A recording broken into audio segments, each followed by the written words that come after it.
Anyone in here now?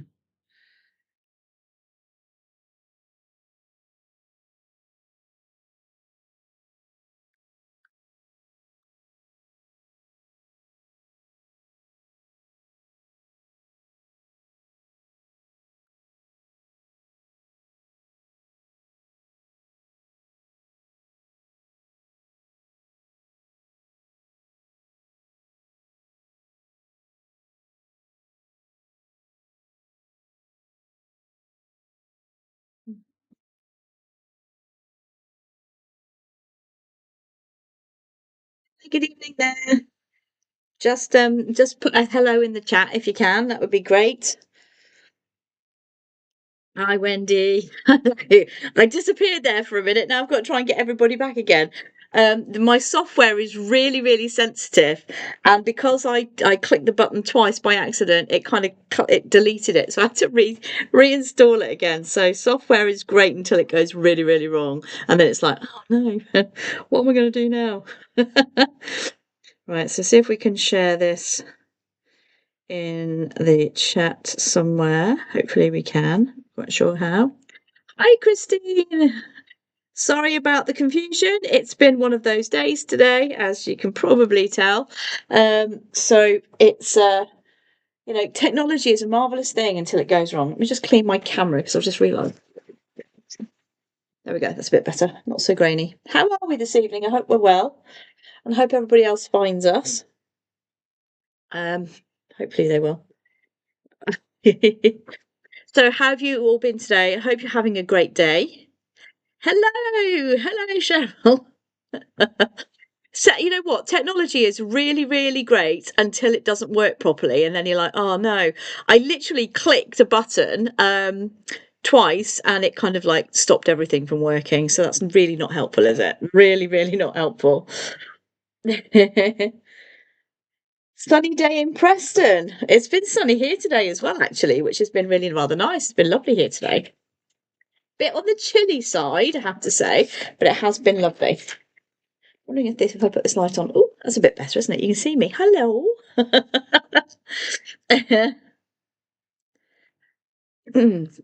So we'll just wait. I think we can get started because I'm already late coming in. Now, don't forget, you can ask me anything as we go along. That's absolutely fine. Just ask away and I will do my best to answer any of your questions. This is a tip-based tour, so if you'd like to leave me anything, you can go to my Buy Me a Coffee there. If not, don't worry. These are, as I said, these are totally free. It's only if you'd like to buy me a drink at the end, which is really nice of you if you can. So, if you've not met me before, but I'm sure you all have, my name's Lesley Hammam, and hello there from in Florida. My name's Lesley Hammam, and I've been known for years as doing Egyptology. It's been a passion of mine for a very, very long time. I'm back in the UK these days, but I have a massive, massive amount of videos and collections that I can still do like semi live tours for you and still go over my little stories and stuff of Egypt. And also I will be going back there at some point, so I'll be able to go live there again too for you. God, I look so old today. I don't know what's going on with me today. Let's put the fringe over that side. Jenna is doing really, really well. She's in her last year and is in the middle of her dissertation at the moment, so life is very stressful for the next couple of months for her. So as you can imagine, it's a little bit rubbish right now, but she'll get through because she's a strong old girl. She is. Okay, so tonight, where are we going to? Well, we'll start with a slideshow for you. Okay, and this is it. So we are actually going to go to the Bent Pyramid. Let's start this slideshow again. So the Bent Pyramid, and this you will find in a place called Dashur. And from Dashur, actually from the Great Pyramid of Giza, you can actually look across and you can actually see these in the distance.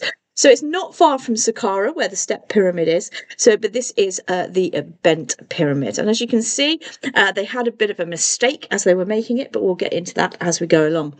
So what I'm going to be doing tonight is I'm going to be taking you inside this particular pyramid, and we're going to do it in real time so you can get a sense of how it really was going in this particular pyramid. And trust me when I say, out of all the pyramids I've been in, this has probably been one of the hardest for me to go in.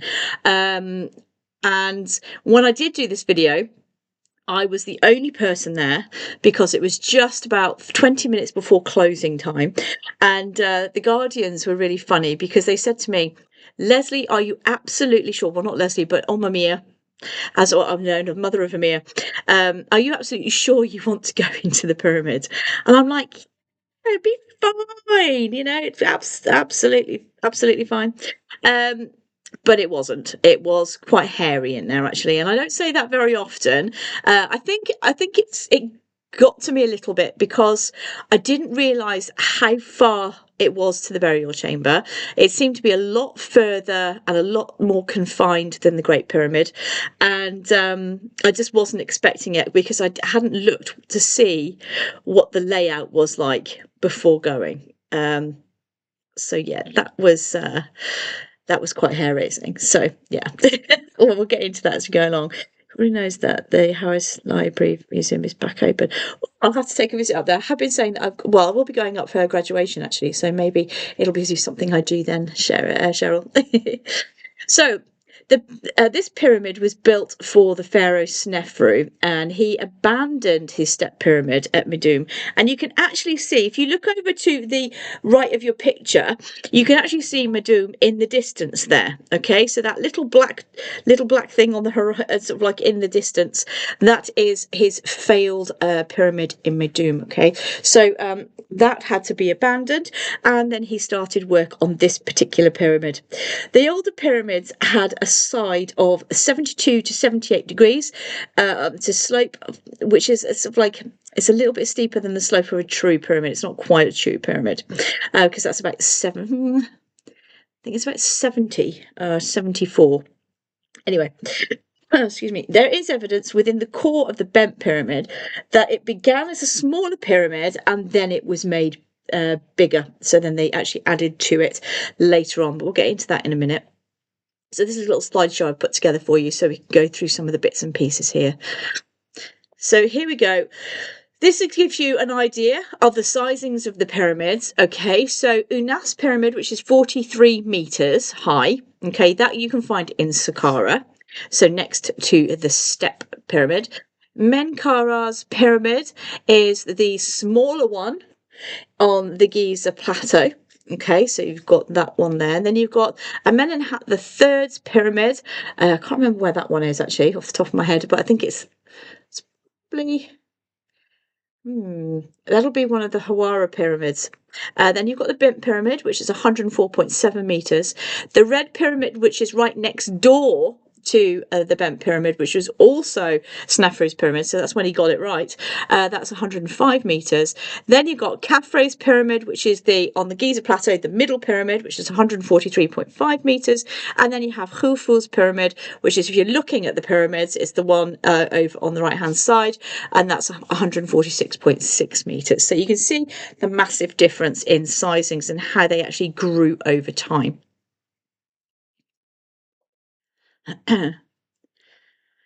So this is actually what the area around the pyramid looks like. Okay, so it would have had a causeway going up to the pyramid. So the causeway, now we see this if you go to the pyramid of Unas, it was like an enclosed tunnel, if you like, going up to the pyramid, and it would have had hieroglyphics all the way up. And then you go out into the courtyard area, if you like. Around the side of the on the eastern side, you have a little chapel there, and then as you can see, there would have been a smaller pyramid at the back, which we call the satellite pyramid, which was like a carbon copy of the main pyramid itself, where people could leave offerings. So it was a place where you leave offerings. And it was also a place which would have been easier for the pharaoh's soul, if you like, to go visit his pyramid instead of having to go all the way into the big one. Then we have, it's actually said to have two entrances, this particular pyramid. So you have one on the north entrance passage, which is the one that we'll be going into, and then you have the upper entrance and western entrance and passage, which we will go sort of like to, but we won't be going into that particular passage at the end because we'll be going towards the burial chamber.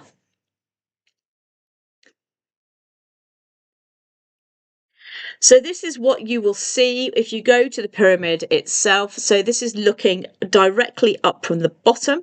So you can actually see where you can't see the top of the pyramid because you can see it actually disappears. So you can see where the angle changes quite dramatically as it's going up. But we'll talk about why that happens a little bit.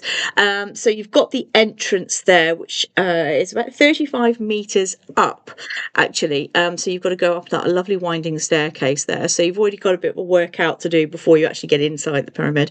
But you can see how those limestone blocks were all cased in there and how they were fixed together. Now, it's not like the Great Pyramid where you have the massive blocks. They're a lot smaller. With modern day tools, and I know how scientists have not determined a way to recreate the pyramids even on a smaller scale and the same precision as those who built the original ones. I wonder why. It's all to do, you know what, I think it's all to do with mathematics. You know, they were so good, and star alignments and the lay of the land. They knew their areas really, really well, and they did everything according to astrology. And they were fantastic mathematicians, and I think that's what it's down to. Whatever the way they were using the way they work things out back in ancient Egypt is very different to the way we do things now. So I think how we would have to literally go back and look at the way their counting systems or their scientific systems worked to be able to understand how they actually did it, because they obviously did do it. I mean, unless you believe the people say that pyramids were built by aliens, but that's a different subject for a different day. But you know, it is an amazing feat. And when you look at it and you look at other buildings all around the world, we haven't quite managed to do the same. Well, we haven't done the same since ancient Egypt. So it is quite impressive. And these blocks, they're not very big on this one. So it was more smaller blocks, and it was kind of like roughly done, shall we say. So if we have a look, so the emergent, there is evidence, as I said, within the core of the Bent Pyramid that it began as a smaller pyramid with a slope of only 60 degrees, but it had structural problems with subsidence as soon as it settled in. Okay, so hence why they went and they changed it later on. Emergency measures took place in the form of adding a girdle around the base of it. So we'll see that in a minute in one of the videos I've got for us. It's only a very 10-second video of just panning around the outside, but you'll see how the girdle goes round the bottom of the stump of the pyramid, forming a slope of just 55 degrees. So it's like literally not very, it's not a very, it's not a very big slope at all. It's quite a small one.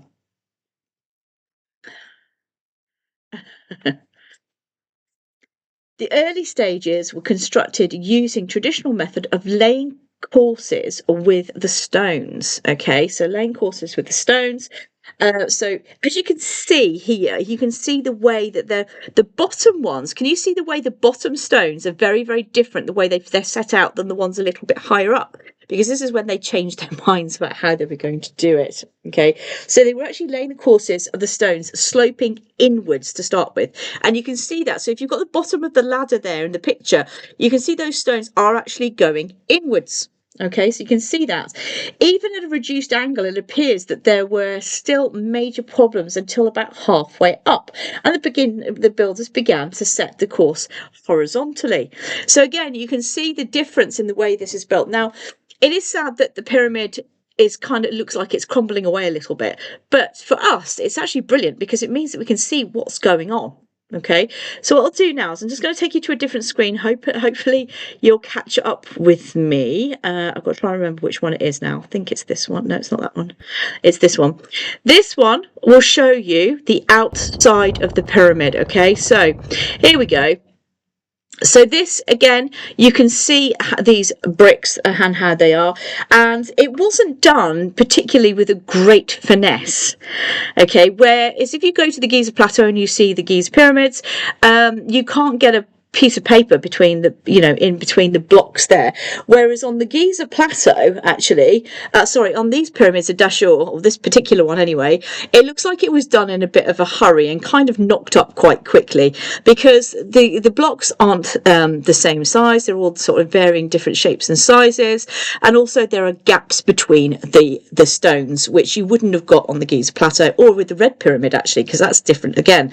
So you can see that this was done in a little bit of a hurry, and it's possible that they wanted to try and get this up. Now, it's a bit of a trial and error thing. So we had quite a few pyramids built before this particular one, and this was when they started changing the way pyramids were done. So you have the step pyramid of that was done by Imhotep. So you were going off that kind of same template, but then they're wanting to make it, we're going towards more of a true pyramid now with the perfect size. Have some of the blocks fallen away? Yes, they have, over time. And also some of them have been stolen as well. But there was a bit of subsidence on this pyramid. And around some of the corners, they have actually put like steel girders in just to help support it a little bit. Because the inside structure itself is absolutely fine. But if you look halfway up this slope, it looks a little bit precarious, doesn't it? That you've got this flat wall and then you've got a bit of an overhang of bricks. And you're just hoping that they're just going to stay put. But they've been there.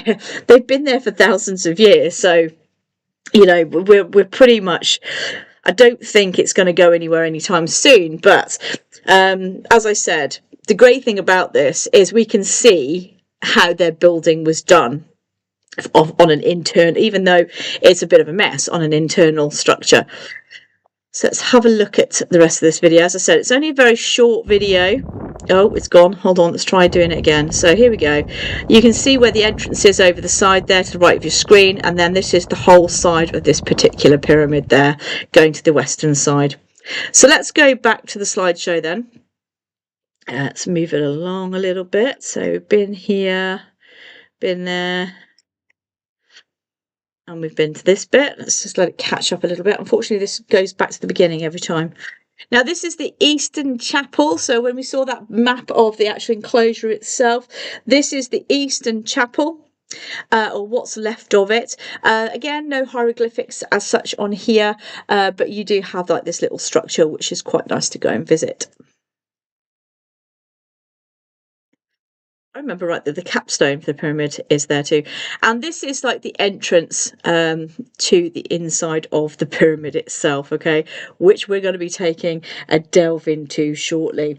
So the pyramid was continued at a much decreased slope. So we've gone up at like a 60 degree, so that was off at 55, then we kind of went out to 60, and then we've gone up a bit further, and then we've gone, oh no, this isn't working, and they've gone in at a 43 degree angle, okay, which is what they should have started at in the first place. But unfortunately, the trial and error, they were trying to get it right. So this is why, hi Nancy, how are you? So they were trying to get it right. So it's kind of funny how they've actually gone about doing it. Around the 30th year of Sneferu's reign, work began on his satellite pyramid, which we saw from the little drawing view of how it was all set out and how he needed to have a satellite pyramid, because all pyramids do have one. No great care was taken to lay the internal masonry, as we saw, neatly, as the sides of substantial spaces are simply filled with, sorry, I'm having to go through my notes as we go along, so bear with me, please, with limestone debris. The casing of the pyramid had a mixture of gypsum mortar and desert clay mortar, plus carelessly placed blocks contributed towards the pyramid's structural issues. So because they weren't done so well, they just literally went, oh, this block will do, that block will do. And some of them were probably, I could probably carry one, they're quite easy to do. I say easy to do, that's probably the wrong thing to say, isn't it? I mean, the blocks, if you look at the blocks on the Giza Plateau with the Great Pyramid, you're like, how on earth did they do those? That just looks impossible. But with these ones, it looks a little bit more doable. Do you know what I mean? You understand what I'm talking about? It looks a little bit easier to understand how they did what they did. Now we're going to leave this now and we're going to go to our video of the actual inside of the pyramid. Now, I think my back could take walking, sloping over through that. No, it's not the easiest, I have to say, Nancy. It was not the easiest. And it's quite funny because when you look at this video, see if you can spot where I get cramp. Oh, has my sound gone? No. I've been inside some of the pyramids virtually with you over the years, and amazed that the one seemed to have collapsed on the inside, or have they? No, none of the ones that I've been to have collapsed on the inside actually. So it's quite amazing actually how they actually work. You know, the fact that they survived for so long. They have not. They're solid. Yeah, exactly, Nancy. Right, so let's go find the video of the inside now, shall we? So this is how we're going to begin. We are going to go at a 25 degree slope downwards for 75 meters. 75 meters. Now, trust me when I say 75 meters may not sound very much, but when you're doing it bent over, now I'm 5'4", okay? Yeah, that's where I got cramp. You can see the way my camera's gone. Oh God. And it's kind of like, I'm kind of stretching myself out a little bit because I'm like, oh, that was a little bit tasty. So I'm bent over. So I'm 5'4", which is like 100 and, that one rock I see on the left. I don't even think about things like that, Nancy, when I go in. I'm just like, oh, it's fine. It'd be fine. It's been here for thousands of years. What could possibly happen? And then my partner was saying to me the other day, he said, are you mental? What is wrong with you? Why would you put yourself through going in this? It's like going into your own tomb. And I'm like, well, if I die in here, at least I'm in the right place. You know, being buried in the right place, kind of. But you know, I'm going on the proviso that it's been standing for thousands of years, so I think it'll be fine for another day or two. So, as I said, 75 meters going down. Now, the width of this, so from side to side, is only 1.5 meters. 1.5 meters wide, and it's only 1.10 meters high. Right, so 1.5 wide, 1.10 wide.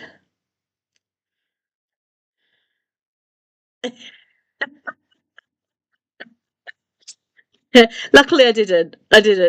But can you imagine having to come in and out of here with like other people trying to get in and out? I mean, you know, there's no personal space when you're trying to squeeze up against someone to get out of a pyramid. Trust me when I say that. It's so I definitely went at the right time of day for this particular one, because it was kind of, yeah, it was a bit gnarly going down here.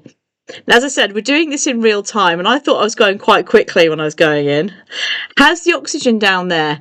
It's okay, but it gets warm and you get sweaty. There's nothing you can do about it. You just get hot and sweaty. And when I came out,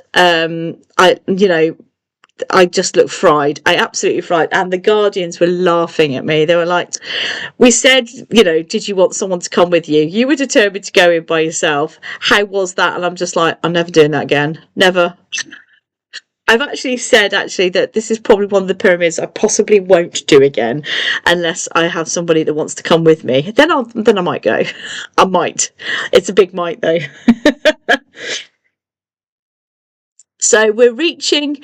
Look, there is light at the end of the tunnel, so to speak. Can you imagine if I was going down here though? Now I've got the lovely Wendy on here tonight, and she was with me when this happened. So we did a visit to Saqqara, and when we went into the stepped pyramid in Saqqara, the lights went out. There was no lights whatsoever. The lights had gone out and you couldn't see anything. Can you imagine if it happened when you're standing in here? I mean, that would have been pretty gnarly. Again, though, I don't think I would have freaked out. I've been in tombs before now when the lights have gone out, and it's been I have to say, it's been very peaceful. Yeah, I don't get frightened at all. But it might be a little bit different in a pyramid. I'm not sure, especially one like this.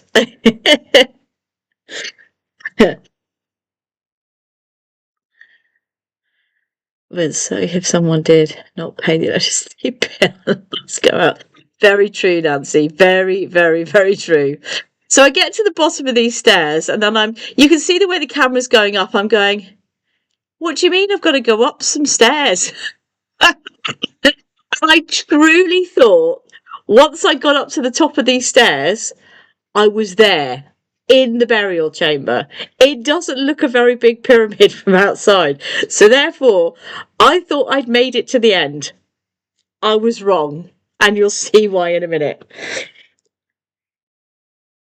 But this is very interesting. The way this is built is absolutely fascinating, actually, because when we look up, we're going to see that the ceiling is a corbelled ceiling. So it's like an inverted staircase, if you like. Now, as you can see, there's a flipping great big staircase in the middle of this room. Okay, so yeah, you can see there's other tunnels leading other places, but when you look up, I'm like, hold on a minute, have I really got to go up all those stairs? I was like, oh no. I was like, okay, here we go. But this is like one of the antechambers, okay? So you can see from in here, and I will stop the video in a second. Now, can you see? That's perfect, actually. Here, we've got a corbelled ceiling. So as you can see, it looks like an inverted staircase going up. Now, there's two antechambers in the pyramids. There's one here, and there's one which we're going to go to a bit higher up, just where the burial shaft is. Now, the reason for a corbelled ceiling is to take away the pressure of the outside stone. Okay, so what it's in effect doing is when you're laying stone on the outside of this, you don't want it to be putting pressure onto the inside of the actual pyramid itself, because it would just literally cave in and collapse, and then it would be useless.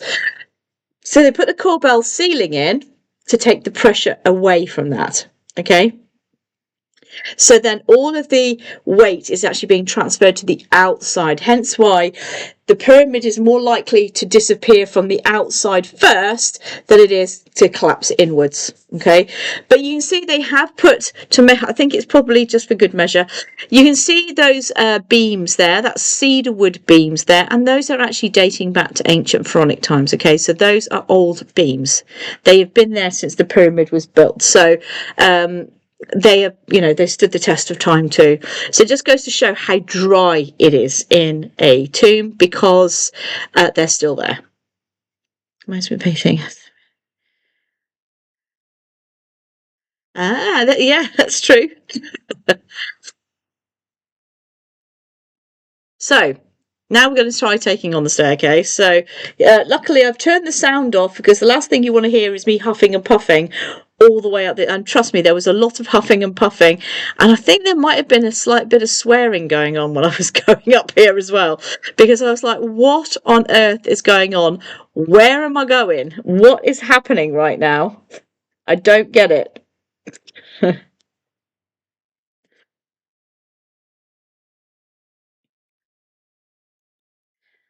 So up we go. You can see the insides of here as well are really quite on that. And again, it's one of those things, it's like we don't actually know why this was here or what they built it for. Was it actually part of the burial chamber system? Was it meant for housing his treasures? Was it for something else? Because there's no evidence in here to tell us what it was for, unfortunately. Yes, and I'm still going up. Still going up.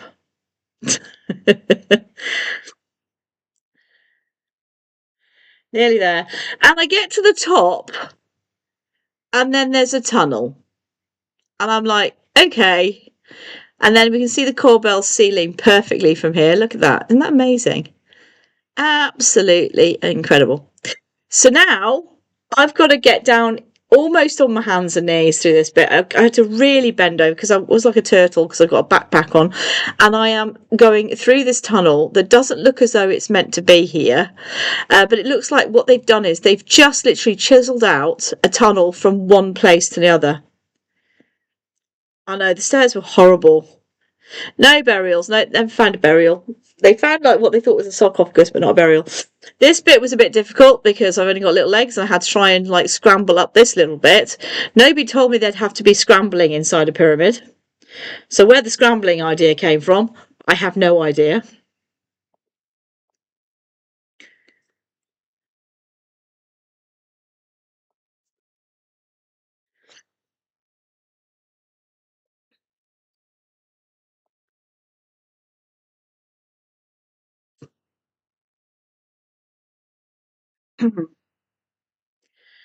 And then we are now in the western passageway.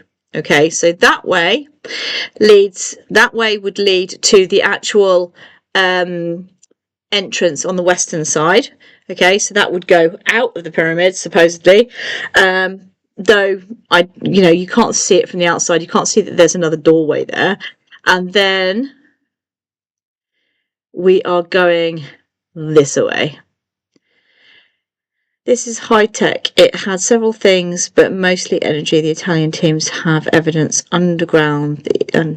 These are just a tip of the sphere, 2.5 meters more underground. That is a distinct possibility for all of the pyramids, really. And I think that kind of lends into that because of the subterranean chambers that you have actually in the Great Pyramid. So what's under these ones? And if you've ever been to Hawara, and we will do the Hawara pyramids again at some point, they were built very differently, and there were like proper chambers underneath the ground.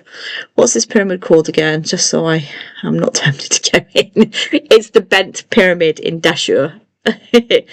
Now we're coming up to there's two portcullises in this pyramid. So we're going to have a look at one now. So they would have put a great big granite block down into this one. So that's one of the portcullises there. And then I'm like, oh, great, look, more steps.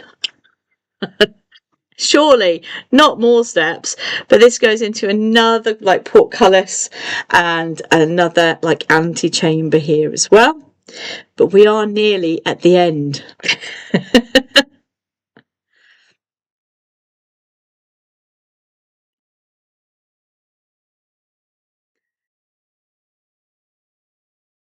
Okay, so here we are.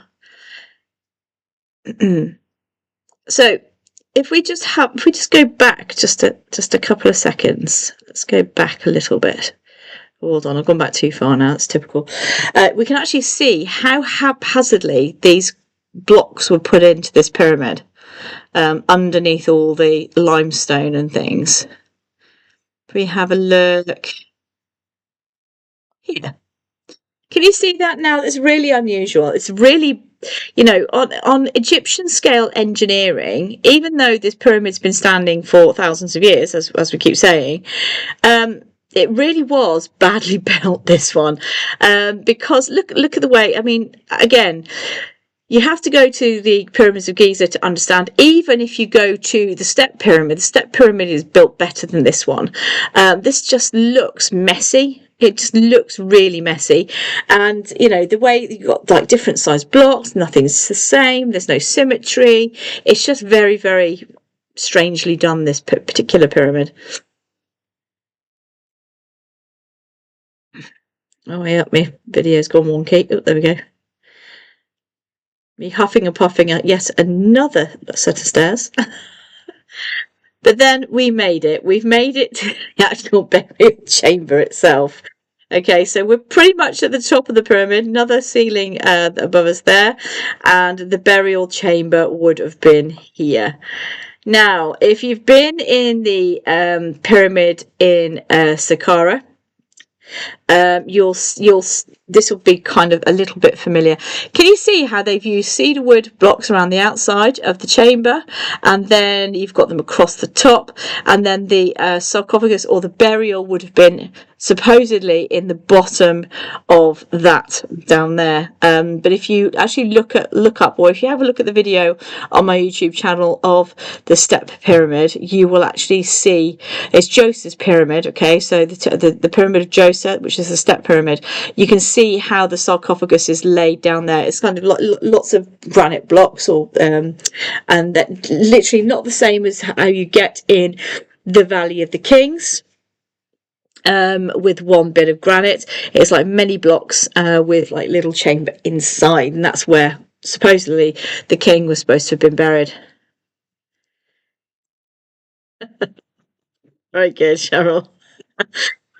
So yeah, so that is the inside of the pyramid there. Isn't that cool? Now, it was at this point literally at this point, I was elated. I'd made it inside the pyramid. I'd got there. It'd taken me 12 minutes to get here, but it was great. I'd got the footage I wanted. It was amazing. You know, nobody else was in here. I was in the pyramid by myself. I was soaking up the atmosphere. And then I realised I had to go and do it all again, but backwards.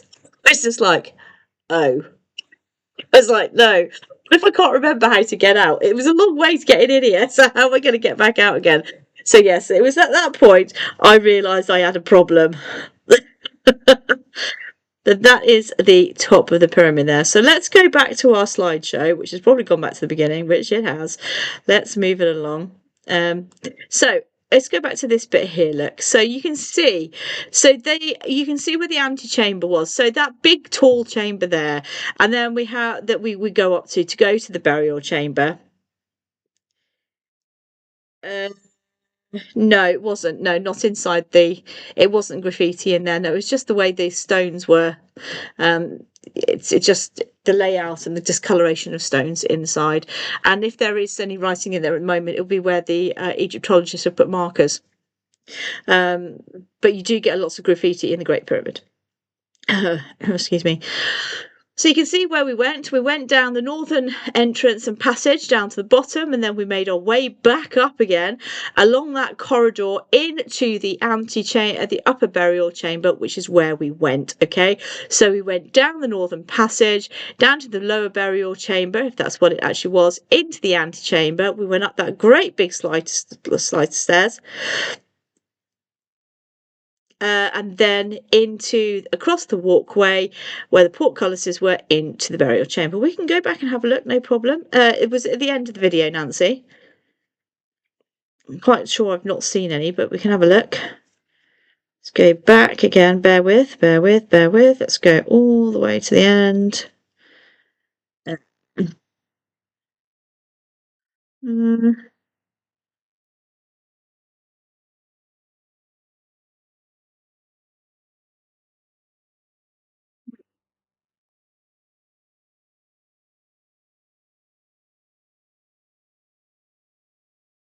Yeah, it's the Bent Pyramid. No, I can't see any writing in there. It's just very discoloured. There's no hieroglyphics in there, though. Not that I can see from any of that. No, sorry. Right, let's go back again.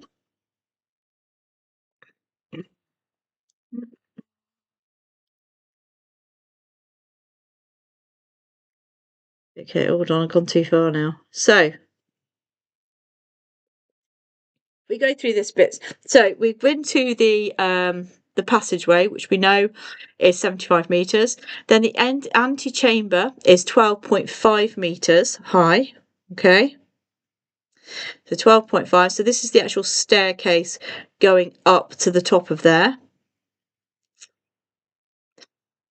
Then we have the passage to the northern passage. Actually, not. I put the northern. It's actually the western passage. I got that wrong. So sorry about that. So this is how that looks going in there. So it looks very odd. And then this is how it looks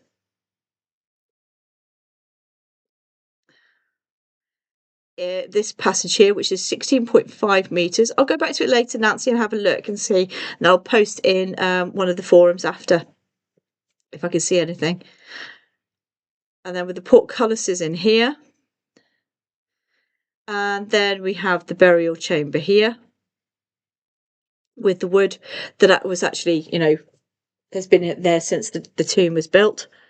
So as I said, the burial chamber is 7.97 meters by 5.26 meters. So actually quite substantial, actually, for a burial chamber. But if you think about it, not as much as you think, was it, in such a big pyramid? I mean, it's huge, right? Let's just stop that there. Hold on, no, stop. It's possible that would be graffiti. There would be. It's possible that it's graffiti from back then, because when they had visitors during the war, a lot of people left their initials, especially in the pyramids and on the temples. So it's quite possible that there was graffiti. I just didn't see it, so I do apologise for that. So that burial chamber, by the way, is also known as the chimney. I don't think they did any cremations in there, but it was actually called the chimney. So it's actually quite an interesting one. So there you go. There you have it. That is inside the pyramid at Dashur, okay, which is called the Bent Pyramid. Has anybody got any questions they'd like to ask? God, I look a bit wayward today. What's going on with me today, honestly? If you've got any questions, please ask away. For the last few minutes of the tour here.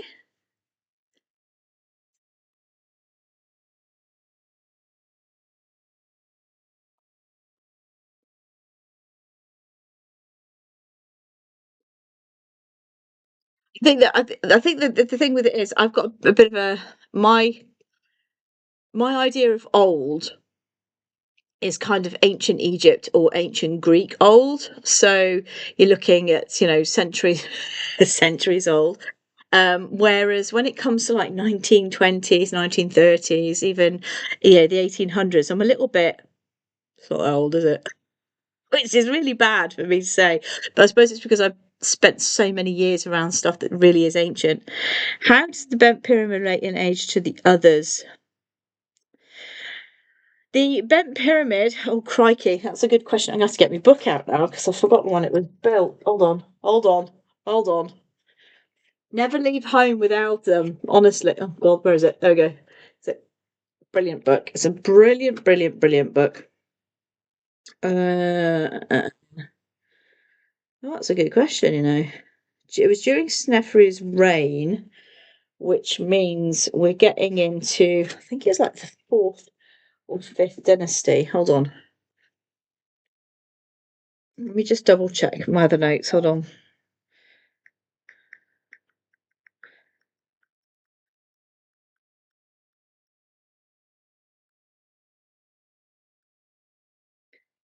It was 2600 BCE. Okay, so it was the fourth dynasty. See, look, I remember. I do remember sometimes. So the fourth dynasty pharaoh Sneferu. So yeah, it was the fourth dynasty. So 2613 to 2589 BCE is when that pyramid was built. So a long, long, long, long time ago. We were still probably, living in mud huts or little caves or something back then. That these are much older, not these aren't. No, they are dynastic, Nancy. It is Sneferu's pyramid. They had mustabas before the pyramids, so those were like tombs. We can actually go and have a look next time at Mustaba 17. That's probably is the worst one I've ever done, actually, because you do actually have to get on your hands and knees and crawl through the sand to get particularly into that mustaba. And then I got I got to the end of it, or halfway down it, and then realised that or my friend actually tells me that last time she went down there was a cobra halfway down, so that made me feel great. Not my finest hour, because I didn't really want to go then. How's your lad doing after the crash? His crash. He's doing really, really well. He's just been accepted for the Navy. So he will be joining the Royal Navy, hopefully sooner rather than later. We're just waiting for some paperwork to come through at the moment, but yeah, all's good. He is, from the partial bit of his finger missing, he's actually doing really, really well. Yeah, so both grown up, both flown the coop nearly, boys nearly gone. So yeah, new beginnings with lots of new things going on. So guys, that is it for me this evening. So don't forget, if you are able to buy me a coffee, I'll be very, very grateful. It'd be so appreciated. I'll post the link again for you just in case you missed it. It does help with the time that I spend putting these tours together for you, because there's an awful lot of photo editing, a lot of research goes into my tours. I do love doing it. Don't believe me, I do, and I love bringing ancient Egypt to you. I am working on a new English series. I'm just trying to get myself into a little. Trying to find something that I really, really enjoy about it, And one of the things that fascinates me, which is always done in ancient Egypt as well, is the women. The women in history are always the most fascinating, in my opinion. And that's not me being sexist. It's because they were sort of like always had to be in the background, or they were erased out of history, or they were accused of being, witches or whatever. So yeah, I'd like to look into that a little bit more. But I do have two channels running side by side now. So we have this one, which is Blue Lotus Egypt, and then my other channel, which is called The Adventures with Jinn. Okay, let me just pull up. I should have got this earlier for you. Bear with me, please. I will grab it for you now. I need to find it first.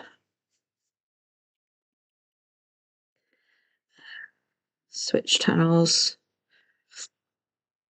Bear with me. Hopefully you're still there. Let's actually go to my channel. Okay, so my other channel is called The Adventures with Jinn. Okay, and this is my UK shit. Why gin? I love gin. After right, okay. After the stress of doing all the things that I do out on tour, okay, you can't blame me for stopping for a swift gin somewhere along the way. I'm not, I don't make it a big habit and stop all the time. But if there's a nice pub on the way home, I will have a gin with a slimline tonic on the way back. just because it's a good idea. So yeah, The Adventures with Jinn. So today we went to Shugborough. And where are we going next week? That's a really good question, actually. I should have done this before coming on this evening, but I got a little bit waylaid this evening, as I always do. Let me just find it for you, and I'll tell you what I've got coming up next on that particular channel. You can go to Buy Me a Coffee, and that is on a different Buy Me a Coffee channel. I know it's a bit of a pain in the neck because you have to try and figure out which is where and what's what, but I want to try and keep the two things separate if possible, which is quite important to me, to be able to keep the two things in different directions. That is right. Okay, hold on, bear with me. I've got to put a code in to be able to go into my account. Okay. So bear with me a second while I just find that. Let's go to view page. Right, here it is. So this is the link for that particular one. So if you're not We'll keep your secret. Thanks, Nancy. Yeah, I think it is Cannock Chase next. It's on there for you now. If you want to go in and have a look, go to the shop part and it will tell you where we're going. Ignore Shugborough. Oh, yeah, that's it. Next Monday, I'm going to take you exploring around Cannock Chase, which is actually really exciting. Hopefully, we will have reception when we go around there. But we're going to see if we can find some birds of prey and also some what's the other things? The deers, the roe deers, see if we can get a closer look at those. But we're going to go in search of the stepping stones out there, as well as trying to see if we can see the children with the black eyes. Hopefully we don't come across any of those, but they are supposed to be in the woods there somewhere. Have you been horse riding over here, Lesley? Yes, I have. I have been offered a horse for part loan if I'd like. It is very tempting, I have to say. It's a lovely brown and white cob. But I just don't know if I've got the time, to be honest, because work is very, very busy at the moment, and I'm trying to get my tour channels up and running. So we'll see. Maybe I'll be back in the saddle and doing some tours from the saddle again, which would be absolutely lovely. I'd love to do that again. But yes, my next tour is Cannock Chase, but then the following week, very exciting, I will be taking you to Austria with me. So we'll be going to Austria. We'll be going to the fantastic town of Meyerhofen in Austria, which is where lots of people go skiing and snowboarding. I will be taking you hiking up in the mountains up there. I will run for reals, don't worry. There will be shrieking and there will be running, and then my dog will be dragging me probably to go say hello to the children because she's nuts. But anyway. Yeah, so we'll be doing 2 tours in Austria. I might actually put a third one on. We'll have to see. But there will be one where we'll be walking up in the mountains, and I will take you for some glühwein at the top of I think it'll be the Penken we'll do, not the Ahorn. I'm not sure which one yet. But there's 2 mountains we can go up in Meyerhofen. And I will be taking you for a walk around the village in Meyerhofen as well. I might have to change the dates a little bit, or the timings maybe, because I'm probably going to do something really stupid while I'm out there, because I have actually had a ski lesson just recently. It wasn't pretty. I wasn't really made for winter sports, but I will be giving it a go when I go to Austria. So I have booked 3-day ski lessons when I'm out there, full days. But they do let me have lunch off for a couple of hours to rest my legs before they make me go and do some more. So there's 3 days worth of ski lessons. So if it goes well, I ain't saying it will, but if it does, I might take you skiing with me as well. But we'll have to see. If not, Sam's a really, really good snowboarder, so I will strap my phone to him and he can take you snowboarding. Mind that hip. Well, yeah, exactly, Cheryl, exactly. But we're going with 20 other people, and I am literally the only one that doesn't do winter sports or has never really tried. So I feel that I really feel that I missed out last year when I went, because I couldn't really do much. As you know, my walking was very limited last year, and now I've got a new lease of life and I'm able to walk a lot better. So I'm hoping to give it a go. You know, I'm not gonna throw myself at it. I will take it easy, and hopefully all will be well. I just want to be able to, nice and gently go down the side of a mountain. The nice, easy slopes, not the difficult ones, and just take it easy and not freak myself out. So we shall see how it goes, but I will give you an updated report on that and tell you how it is. Hopefully it will go well. But we'll see. So that is with the Adventures with Gin. As I said, I put the Really? Oh, bless him. Well, send him my regards, because I know exactly how that feels, and it's not pleasant. It really isn't pleasant. And you do get better, and there is light at the end of the tunnel. I am playing paddle 4 times a week. Paddle is a cross between tennis and squash. Really, really good sport, actually, especially if you're wanting to get mobile again, because it's not high impact, so it's quite good. And also, I've just started playing netball, so there is hope to do things again after you've had a hip replacement. So, and it does look as though my other one might need doing in the future as well, which is not very good. So I'm just keeping an eye on that at the moment, trying to keep the weight down and, trying to keep mobile, isn't it?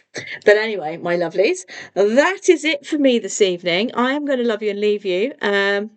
Oh, paddle is brilliant, and you've got a really good paddle court in Preston. Actually, it's not far from where Jenna's accommodation is.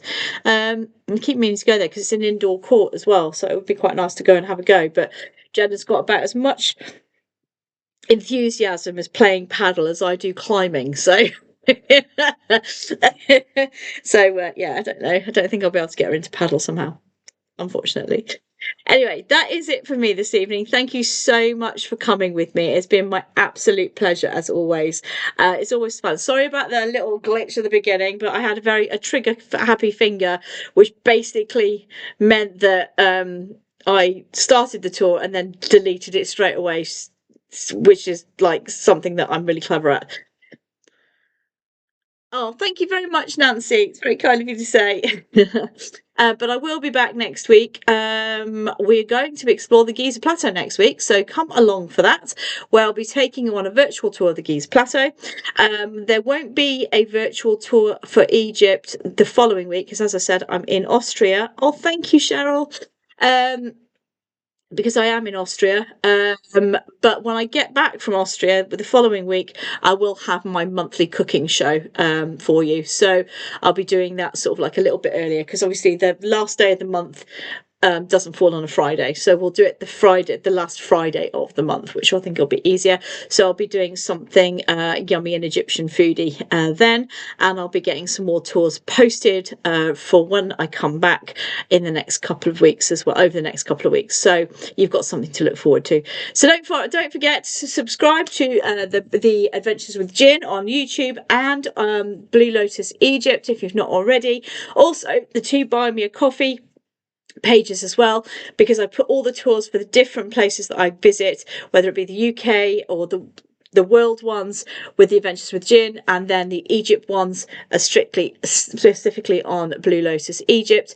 I know it's a little bit confusing because I've got two channels, but I want to be able to keep the two separate and then build them both up from there. So again, thank you so much for coming along. It's been my absolute pleasure. I've had a lovely evening with you all, and have a really good evening. And if I've not seen you before, I hope I get to see you all again. It's been loads and loads of fun. I hope you've learned something. I hope you've had a bit of a chuckle, and I look forward to seeing you all again soon. It's been my absolute pleasure. I've been Leslie. Take care. Have a good rest of your week, everyone. Take care. Bye now. Bye.